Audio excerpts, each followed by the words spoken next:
Hello friends, welcome back to my channel. आज आपको मैं करंट एनर्जीज़ बता देती हूँ। एनर्जीज़ एक्चुअली थोड़ी बहुत चेंज हुई हैं, मतलब मिक्स है एनर्जीज़, बट कुछ कॉमन एनर्जीज़ भी हैं जो डिवाइन फेमिनाइन्स एंड मैस्कुलिन्स दोनों फील कर रहे हैं। तो मैं सबसे पहले डिवाइन फेमिनाइन्स की एनर्जीज़ बताती हूँ। यहाँ पे भी मल्टीपल सेट्स हैं डिवाइन फेमिनाइन्स के। एक ऐसा सेट है जो एक्सट्रीम पर्जिंग से गुज़र रहा है। एक्सट्रीम पर्जिंग से मतलब कि बिल्कुल भी उनको जो ट्रिगर्स हैं वो बैलेंस होने नहीं दे रहे हैं। मतलब जहाँ पे उनको ट्रिगर अगर मिल रहा है तो उनके 2-2 3-3 दिन उस चीज़ में ख़राब हो रहे हैं कि उनकी एनर्जी बिगड़ गई है। उससे वो बाहर आने की कोशिश कर रही हैं, फिर भी वो बहुत उनको एफ़र्ट्स लगाने पड़ रहे हैं, तब जाके उनकी एनर्जी बैलेंस हो रही है। एक सेट ऐसा है डिवाइन फेमिनाइन्स का कि वो कहीं ना कहीं बिज़ी है। बिज़ी से मतलब है ना, कोई इवेंट हो सकता है, कोई वेडिंग हो सकती है, कोई ऑफिस एक्टिविटीज़ हो सकती हैं, या फिर घर में ही कोई चीज़ हो सकती है, बर्थडे पार्टी वगैरह या कुछ, या ऑफिस में ही कोई काम ऐसा हो सकता है जो आपको बहुत ज़्यादा बिज़ी रख रहा है। और बट उसके बाद भी कहीं ना कहीं आपकी एनर्जी इस तरीके से है कि आपको वो चीज़ नहीं करना है। मतलब अगर आप किसी फंक्शन में, तो आपको ऐसा लग रहा है मैं 3D में हूँ, फंक्शन में मैं प्रेजेंट हूँ, बट मेरा माइंड एंड सोल कहीं और है। मैं कुछ और चीज़ें मेरे माइंड में चल रही हैं, मेरा मन यहाँ पे है नहीं, मैं इधर प्रेजेंट हूँ नहीं। मतलब आपको ऐसे फील होगा कि आपकी सोल कहीं और है, बट आप 3D में उस जगह पे प्रेजेंट हो, और बस आप उस जगह को या उस मोमेंट को किसी तरीके से संभालने की कोशिश करो। जैसे वेडिंग है या फंक्शन है, तो बस आप प्रेजेंट हो, खुश रहने की कोशिश कर रहे हो, या अगर आपका ऑफिस वर्क है तो आप उसे बस करने की कोशिश कर रहे हो, बट आपका माइंड एंड सोल कहीं और ही है। ओके, ये एक तरीके का सेट है। और थर्ड सेट ऐसा है कि जो परेशान है, मतलब एनर्जी वाइज और फिज़िकल पेन वाइज दोनों ही तरीके से परेशान है। मतलब कभी एनर्जी बिगड़ जाए तो कभी बॉडी पेन ज़्यादा हो जाए, या बॉडी में कुछ ना कुछ प्रॉब्लम्स आ जाए, ये इस तरीके की चीज़ें। तो ये 3 सेट हैं, बट इनमें जो कॉमन एनर्जीज़ है वो मैं ये बताती हूँ कि जैसे कि ब्लोटिंग वगैरह, स्टमक रिलेटेड इश्यूज़ बहुत से डिवाइन फेमिनाइन्स फेस कर रही हैं। स्टमक रिलेटेड इश्यूज़ आपको हो सकते हैं। आपके जो भी आप चीज़ कर रहे हो, जो भी आप काम कर रहे हो, उसमें आपका मन ना लगना, और आपको सडनली एक अचानक से एक एनर्जी फील होती है, जैसे ना जो आपको जैसे मन उठ जाता है ना किसी चीज़ से कि अरे यार मैं ये क्या करूँ, मुझे नहीं करना है ये चीज़। एकदम से इंसान चिढ़ जाता है या फिर फ्रस्ट्रेट हो जाता है ना, तो वैसी वाली एनर्जी। फिर थोड़ी देर के लिए ऐसा फील होगा कि अरे हाँ चलो ठीक है, सब मैनेज करेंगे, एनर्जी है, चलो ग्राउंडिंग कर लेते हैं। थोड़ी बहुत ग्राउंडिंग कर ली, फिर बेटर फील हुआ, लेकिन फिर वो एनर्जी फील हो रही है। तो मतलब बेसिकली आप 3D वर्ल्ड में तो प्रेजेंट हो, बट कहीं ना कहीं से आपको आपकी जो सोल है वो फील हो रही है कि कहीं और है। ये एक बहुत स्ट्रॉन्ग एनर्जी है इस वक्त। ये डिवाइन मैस्कुलिन्स के भी साथ हो रहा है। तो अगर ये आप लोगों के साथ हो रहा है तो मुझे ज़रूर कमेंट सेक्शन में बताइएगा कि ये आप ऐसा कुछ फील कर रहे हो या नहीं।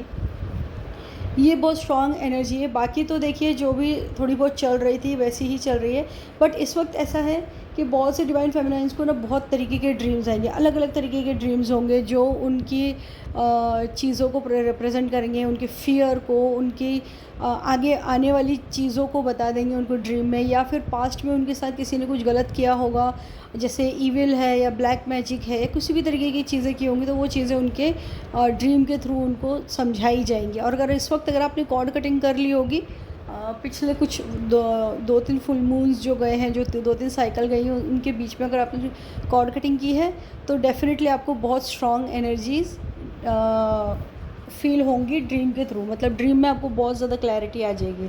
ओके, तो अब क्लैरिटी एक बहुत आ रही है, बट डिवाइन फेमिनाइन्स है ना काफ़ी प्रैक्टिकली डिसीजंस ले रही हैं। मतलब जो उनकी मैस्कुलिन एनर्जी है वो उससे ऑपरेट करके प्रैक्टिकल डिसीजंस ले रही हैं। जैसे आप फॉर एग्जांपल मैं बताऊँ कि अगर जॉब में मन नहीं लग रहा है, लेकिन वो उनके माइंड में ये है कि अगर मेरा मन नहीं लग रहा है तो मेरे पास ऑप्शन क्या है दूसरा, मुझे ये करना ही पड़ेगा। है ना। तो इस तरीके से ना किसी भी चीज़ में वो प्रैक्टिकल डिसीजन ले रहे हैं। अगर डीएम की बात है तो डीएम के से अगर ट्रिगर आ रहा है, कुछ भी हो रहा है, बट वो अपने लिए स्टैंड ले रही है कि मतलब अब मैं डीएम को पूरी तरीके से सुधार तो नहीं सकती, अब जो है वो उसकी जर्नी है। मतलब बहुत लॉजिकल और प्रैक्टिकल डिसीजंस डिवाइन फेमिनाइन्स ले रही हैं। एनर्जी बिगड़ने के बाद भी, एनर्जीज़ में प्रॉब्लम्स आने के बाद भी वो कहीं ना कहीं एक ऐसा डिसीजन अपनी लाइफ में ले रही है जो कि वो बहुत उनके आगे के स्टेजेस में वो चेंज रिफ्लेक्ट करेगा। ठीक है, बहुत से डिवाइन फेमिनाइन्स को उनका सोल पर्पस बहुत जल्द मिल जाएगा। स्पेशली वो डिवाइन फेमिनाइन्स जो 100% डीएम से डिटैच्ड फील कर रही हैं, मतलब उनका माइंड में कुछ आता ही नहीं है, और अगर आएगा भी तो वो थोड़ी देर के लिए होगा और फिर ख़त्म हो जाता है। मतलब बिल्कुल उनको कोई पड़ी नहीं है उनके डीएम का क्या हाल चल रहा है। ओके, तो ये ऐसी डिवाइन फेमिनाइन्स जो हैं उनका सोल पर्पस बहुत बहुत नज़दीक है। अब मैं डिवाइन मैस्कुलिन्स की मैं बात करूँगी तो डिवाइन मैस्कुलिन्स की एनर्जीज़ कुछ ऐसी है कि जो डिवाइन मैस्कुलिन्स बहुत टाइम से चीज़ें कर रहे थे अपने फाइनेंसेस को सुधारने के लिए, कहीं ना कहीं बहुत से ऐसे डिवाइन मैस्कुलिन्स हैं जिनको वहाँ पे फिर से प्रॉब्लम फेस करना पड़ रही है। अब वो इसलिए होगा कि जो उनको अपॉर्चुनिटी मिली है वो उन्होंने सही तरीके से यूटिलाइज़ नहीं करी, सही तरीके से उस पर काम नहीं करा, और अपने जो उनकी इनर कॉलिंग है उसको उन्होंने सुना नहीं, माना नहीं। तो अब वो चीज़ें उनसे फिर से छीन ली जा रही हैं, क्योंकि ऑब्वियसली हम जो भी मैनिफेस्ट करते हैं, अब हमारी थॉट्स भी मैनिफेस्ट होती हैं, तो वो मैनिफेस्टेशन के अकॉर्डिंग चीज़ें मिल तो जाती हैं, लेकिन अगर हमने वो चीज़ें बैलेंस नहीं रखी तो वो चीज़ें छिन भी जाती हैं। तो यही सेम चीज़ डिवाइन मैस्कुलिन्स के साथ हो रही है कि उनको कुछ चीज़ें मिली, लेकिन अब वो उनके हाथों से जा रही है। लेकिन जो डिवाइन मैस्कुलिन्स चीज़ों को बैलेंस करके चल रहे हैं उनको उस चीज़ में ग्रोथ दिख रही है। ठीक है, काफ़ी डिवाइन मैस्कुलिन्स फियर से अभी भी ऑपरेट कर रहे हैं। वो काफ़ी अपने कार्मिक्स और थर्ड पार्टीज़ में उलझे हुए हैं, और उन्हीं के डर से कोई स्टेप आगे ले नहीं रहे, मतलब उसी चीज़ में उलझे हुए हैं। लेकिन कई डिवाइन मैस्कुलिन्स ऐसे भी हैं जो चीज़ों को लेके है ना अपना स्टैंड ले रहे हैं। अभी तक वो डिवाइन फेमिनाइन तक आए नहीं हैं कि वो डिवाइन फेमिनाइन का स्टैंड लें, अपनी डीएफ का स्टैंड लें, या फिर उसको सपोर्ट करें, या उसको सोसाइटी में कोई कुछ पोजीशन दिलाएं। लेकिन इतना हो रहा है कि वो अपने लिए चीज़ें कर रहे हैं। ठीक है, जैसे कि कोई चीज़ उनको नहीं जम रही है तो नहीं जम रही, कोई लोग उनको नहीं जम रहे हैं तो नहीं जम रहे हैं। मतलब पहले ऐसा होता था, डीएम बहुत ज़्यादा दुखी हो जाते थे कि अरे मेरे अपने हैं, मेरे फैमिली ये ऐसे क्यों बिहेव कर रही है वगैरह, लेकिन अब उनको उतना फ़र्क नहीं पड़ रहा है। उन्होंने एक्सेप्ट कर लिया कि ये लोग ऐसे ही हैं, मैं इनको नहीं सुधार सकता। लेकिन अभी भी जो उनके बहुत स्ट्रॉन्ग कॉर्ड्स हैं, स्ट्रॉन्ग कनेक्शंस हैं जो उनके पास्ट लाइफ के हो सकते हैं, या फिर स्ट्रॉन्ग कार्मिक कनेक्शंस हैं जो वो उनसे अभी भी उतना अपने आप को छुड़ा नहीं पाए। लेकिन काफ़ी कार्मिक सिचुएशंस से डिवाइन मैस्कुलिन्स बाहर आते हुए नज़र आ रहे हैं, और वो धीरे धीरे आ भी जाएंगे। तो डिवाइन मैस्कुलिन्स की ये एनर्जी है। बट यहाँ पे एक और चीज़ मैं आपको बता दूँ कि अगर आप फिर सेपरेशन में भी हो या फिर आप एक साथ भी हो, आप एक चीज़ बहुत स्ट्रॉन्ग फील करोगे, एक दूसरे के लिए बहुत स्ट्रॉन्ग कनेक्शन या एक स्ट्रॉन्ग फीलिंग फील करोगे, क्योंकि आप लोगों के बहुत से डिवाइन फेमिनाइन्स और मैस्कुलिन्स का 5D 7D तक यूनियन हो चुका है, तो जिसके वजह से उनको 3D में ये सारी ड्रीम्स, अपने डीएम के साथ ड्रीम्स, उनका नाम दिखना, उनके रिलेटेड कोई चीज़ आना, या फिर ऐसी चीज़ें उनके साथ हो रही है। बट यहाँ पे ये भी एक सेट है जहाँ पे डिवाइन फेमिनाइन्स अपने डीएम से कंप्लीट डिटैचमेंट में आ रही हैं, जो कि अपने लिए कुछ करना चाह रही हैं, अपने सोल पर्पस के लिए कुछ करना चाह रही हैं। ठीक है, तो ये 2 सेट्स चल रहे हैं एज अ पेयर। मैं ये कहूँगी कि ये दो सेट हैं कि जो एक है जो 7D 5D पे उनके यूनियन हुआ, तो जो वो 3D में उसका इफ़ेक्ट फील करें, भले वो सेपरेशन में हो फिर भी वो एक दूसरे के लिए एक लव फीलिंग या फिर एक पॉजिटिव फीलिंग या फिर रूट चक्रा में कोई फीलिंग वो फील कर रहे हैं, बट 3D में हो सकता है कि वो सेपरेशन में हो। तो ये सारी चीज़ें हैं। बट एक और चीज़ देखिए कि जो डिवाइन फेमिनाइन्स बहुत स्ट्रॉन्ग अपने डिसीजंस पे इस वक्त टिक जाएंगी ना, कि मैं जो डिसाइड कर रही हूँ मेरे लिए डिसाइड कर रही हूँ, मेरी एनर्जी बेटर है, मेरा मुझे और कोई कर्मा क्रिएट नहीं करना है। मतलब ये ऐसे जो डिसीजंस डिवाइन फेमिनाइन्स जिनके भी माइंड में आ रहे हैं और वो इस चीज़ पे टिकी रहेंगी, उनको सोल पर्पस 5/5 पोर्टल के बाद डेफिनेटली मिल जाएगा।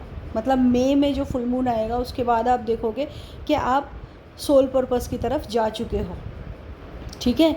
जिसकी शुरुआत अगर आप बहुत टाइम से इस एनर्जी में हो कि आपने अपना स्टैंड ले लिया, उस पर आप टिक गए हो, तो आप देखोगे कि आपको सोल पर्पस का कुछ आइडिया आ भी गया होगा। ओके, इस वक्त आपको बहुत से नए आइडियाज़ आएंगे कि मैं ये छोड़ के दूसरे काम करूं, या फिर आपको ऐसा लगेगा कि मैं कुछ नया स्टार्ट करूं या नया कुछ करूं। तो देखिए, अगर आपसे हो पा रहा है तो आप वो चीज़ें स्टार्ट करें, क्योंकि कहीं ना कहीं उसमें ही आपका सोल पर्पस छुपा होगा। दूसरी चीज़, बहुत से नए लोग अब हमारे साथ जुड़ेंगे इस जर्नी में। नए लोग आएंगे जिनको नए तरीके से चीज़ें पता चल रही हैं, नई तरीके की अवेकनिंग हो रही है। तो ऐसे बहुत से नए लोग हैं, या फिर बहुत से ऐसे लोग हैं जो बहुत पहले अवेकनिंग हो चुकी है, बहुत लंबे टाइम से, लेकिन अभी फिर से वो चीज़ें फील कर रहे हैं जो उनके स्टार्ट ऑफ जर्नी में थी। क्योंकि अभी जो पिछला फुल मून गया है वो कुछ ऐसी कॉस्मिक एनर्जीज छोड़ कर गया है कि जिसमें आपको फिर से वही सारी चीज़ें फील करवाई जा रही हैं जो आपकी आप बहुत पहले छोड़कर आ चुके थे। आपको लगा होगा वो सारी मेरी चीज़ें हील हो गई हैं, है ना। फाइनेंस से रिलेटेड या किसी भी तरीके का फियर या कुछ भी हो, आपको लगा होगा वो सारी हील हो गई है, वो पीछे कहीं छूट गई है, लेकिन अब आप कहीं ना कहीं उसको एक्सपीरियंस कर रहे होगे फिर से। ओके, बट इस सिचुएशन में आपको ये समझना है कि ये मेरा ट्रिगर ही है, वो आपका कुछ नहीं बिगाड़ेगा। वो जो टेस्ट होगा, ट्रिगर होगा, वो कुछ भी नहीं आपका बिगाड़ेगा, अनलेस एंड अनटिल आप उसको एनर्जी दो, ठीक है। अगर आप उसको इस तरीके से ट्रीट करोगे, ये ट्रिगर है, ये टेस्ट है, ठीक है, कुछ दिनों की बात है, ये चीज़ ख़त्म हो जाएगी, तो वो सच में वो चीज़ ख़त्म हो जाएगी। लेकिन जितना आप उसको सोचोगे, जितना एनर्जी दोगे, जितना उसके पीछे परेशान होगे, वो चीज़ उतनी बड़ी होती जाएगी। तो ये समझ लो कि टेस्ट और ट्रिगर्स आपकी एनर्जी पे सरवाइव करते हैं। आप अगर उन्हें एनर्जी नहीं दो तो वो तुरंत ही ख़त्म हो जाते हैं और आपकी वो साइकिल कंप्लीट हो जाती है, ठीक है। मास्टर नंबर्स की मैं बात करूँ तो सभी मास्टर नंबर दिखते हैं, लेकिन कुछ अलग डिफरेंट नंबर्स की अगर मैं बात करूँ तो 1 2 3 है ना, 1 2 3 ऐसे ये नंबर आपको बहुत ज़्यादा दिख रहा होगा। 333 बहुत ज़्यादा दिख रहा होगा, 555 है, और 777 एंड 999, ये नंबर्स बहुत ज़्यादा हैवीली दिख रहे होंगे। वैसे तो देखो सभी नंबर्स दिखते हैं, लेकिन कभी कभी कोई नंबर ज़्यादा दिखता है, कभी कोई नंबर कम दिखता है हमारी जर्नी में। तो ये जो नंबर्स मैंने बताए आपको, ये आपको बहुत हैवी दिख रहे होंगे इस वक्त। तो मतलब आपकी साइकिल बहुत जल्दी कंप्लीट होने वाली है और आप सोल पर्पस की तरफ जा रहे हो। ओके, दूसरी चीज़ एक और है, जो बहुत ज़्यादा एक्सट्रीम नेगेटिव एनर्जी में है उनको स्नेक्स वगैरह दिख सकते हैं, या फिर जिन्होंने कॉर्ड कटिंग की है उनको स्नेक्स से रिलेटेड कुछ चीज़ें दिख सकती हैं, समझ में आ सकती हैं। तो ऑब्वियसली वो कार्मिक से रिलेटेड चीज़ें उनको समझ में आ रही हैं। ओके, तो अभी भी आप कॉर्ड कटिंग कर सकते हो थ्रू मेडिटेशन, विजुअलाइजेशन या रिचुअल। ओके, ये सारी चीज़ें अवेलेबल है आपके पास। आपको सारी चीज़ें मैं पहले भी बता चुकी हूँ। तो ये आप इनमें से जो भी आपको सही लगे आप वैसे कॉर्ड कटिंग करो। और दूसरी चीज़, इस वक्त मेडिटेशन पे ज़्यादा ध्यान देने की ज़रूरत है, क्योंकि कुछ एनर्जीज़ ऐसी हैं जो आपको शांति में या फिर उस पर फोकस करके ही वो रिसीव कर पाओगे आप। अगर आप बहुत ज़्यादा हैवी बिज़ी ऐसे स्केड्यूल में हो तो वो एनर्जी आप फील ही नहीं कर पाओगे या रिसीव ही नहीं कर पाओगे ढंग से। तो इस वक्त मेडिटेशन पे ध्यान देना बहुत ज़्यादा ज़रूरी है। अपनी एनर्जी पे, अपनी हेल्थ पे ज़्यादा ध्यान दें, क्योंकि ऑब्वियसली गर्मी बहुत ज़्यादा बढ़ रही है और आगे भी बढ़ेगी। तो पानी ज़्यादा पिएं, हेल्थ पे ज़्यादा ध्यान दें। ये सब चीज़ें करने के बाद भी अगर आपकी एनर्जी बहुत ज़्यादा ख़राब है तो मतलब वो एनर्जी की वजह से ही है। अदरवाइज़ अगर आपको ऐसा लग रहा है कि डिहाइड्रेशन वगैरह है तो आप उस पर ध्यान दें, वैसे ही करें। मतलब क्योंकि देखिए कभी कभी क्या होता है कि लोग क्या करते हैं, एनर्जी है, एनर्जी ऐसी चल रही है, तो वो उस चक्कर में ना बैठ जाते हैं। हालांकि वो डिहाइड्रेशन होता है या फिर वो कोई और चीज़ होती है या फिर उनको एक्चुअल 3D में कोई फिज़िकल पेन होता है। तो ये चीज़ों को देखिए, 3D बॉडी एक अलग चीज़ है, हमारी जो कॉस्मिक एनर्जीज़ है वो अलग है। ओके, तो हम एक एनवायरनमेंट में रहते हैं जहाँ पे हमारी 3D बॉडी है, तो एनवायरनमेंट का इफ़ेक्ट भी हमारी बॉडी पे पड़ता है, राइट। तो उसको वो चीज़ें भी चाहिए होती हैं जो बॉडी की नीड है, जैसे पानी हो गया, हेल्दी खाना हो गया, फ्रूट्स हो गए, ये नीड है उसकी, तो आपको वो देना पड़ेगा। अब आप हर चीज़ एनर्जी पे डाल के बैठ जाओगे तो ऐसा नहीं होता। ओके, तो ये सब चीज़ों पे ध्यान दें, नेसेसरी जो विटामिन्स है, सप्लीमेंट्स है, वो चीज़ें लें, डॉक्टर से कंसल्ट करें। तो ये सारी चीज़ें करने के बाद भी अगर आपकी एनर्जी बहुत ज़्यादा ख़राब रह रही है तो ऑब्वियसली आपको कॉर्ड कटिंग या किसी तरीके की रिचुअल की या किसी तरीके की मेडिटेशन की ज़रूरत है जो आपको स्पिरिचुअल लेवल पे बैलेंस कर दे। ओके, इसके अलावा बटरफ्लाइज, वाइट बटरफ्लाइज जिसको दिख रही है, ये बहुत कम लोग होंगे, जो भी है मुझे ज़रूर कमेंट सेक्शन में बताइएगा, जिनको भी वाइट बटरफ्लाइज का पैर दिखा है आसपास इन कुछ दिनों में, 4-5 दिनों में। आप ये मान लो कि आपकी जो सोल है वो बहुत हाई वाइब्रेशन में है करंटली, और आप एक नेक्स्ट लेवल पे असेंड करने वाले हो। मतलब कुछ ना कुछ एक स्पिरिचुअल गिफ्ट आपको ज़रूर मिलेगा ही मिलेगा। जिनको भी बटरफ्लाइज में दिखिए, white butterflies, pure white butterflies, दोनों एक साथ, ठीक है, ये कम सेट होंगे, लेकिन जिनको भी दिखा मुझे ज़रूर कमेंट सेक्शन में बताइएगा। ओके, आप ड्रीम में देख सकते हो कि जैसे आपके दांत वगैरह टूट गए हैं या फिर आप कहीं से गिर गए हो ऊंचाई से, ऐसी भी ड्रीम आपको आ सकती है। ओके, तो ये सब आपके सोलर प्लेक्सस से जो फियर है वो राइज़ होके जो आपको ड्रीम में रिफ्लेक्ट हो रहे हैं, तो आपको आपके फियर पे काम करना है। और चक्रास मेडिटेशन, ये इस बार मैं बहुत स्ट्रांगली रेकमेंड कर रही हूँ कि चक्रास मेडिटेशन करें, बट हर चक्रा को एक दिन एक 3-3 दिन दें, ठीक है। हर चक्रा को 3-3 दिन दें, और 3 दिन बाद जैसे ना एक चक्रा किया, फिर दूसरा चक्रा 3 दिन बाद, फिर तीसरा चक्र 3 दिन बाद, ऐसे करके सारे चक्रास करें, पूरे चक्रास एक साथ ना करें। तो चक्रा मेडिटेशन मेरा एक रिकमेंडेशन है आप लोगों के लिए, ये ज़रूर करें। और अगर आपको सर में दुखना या हैवीनेस होना या फिर इरिटेशन हो रहा है तो सॉल्ट वाटर बाथ लें। थोड़ी सी ये चीज़ें चल रही हैं एनर्जी वाइज भी कि आपको बहुत ज़्यादा इरिटेशन, फ्रस्ट्रेशन फील हो रहा है, चिड़चिड़ाहट बहुत है, कभी अचानक से घबराहट हो जाएगी, कभी अचानक से ब्लोटिंग हो जाएगी, इससे ना पेट फूल जाता है, वैसी हो जाएगी। तो इस तरीके की सारी चीज़ें चल रही हैं आपके साथ, तो आप लोग अपना ध्यान रखें और एनर्जी बैलेंस करें, ग्राउंडिंग करें। और मुझसे कनेक्ट करना हो तो डेफिनेटली मेरी डिटेल्स डिस्क्रिप्शन बॉक्स में मुझसे कनेक्ट कर सकते हैं। और बस मिलते हैं अगले वीडियो में। Thank you so much friends, bye bye, good night.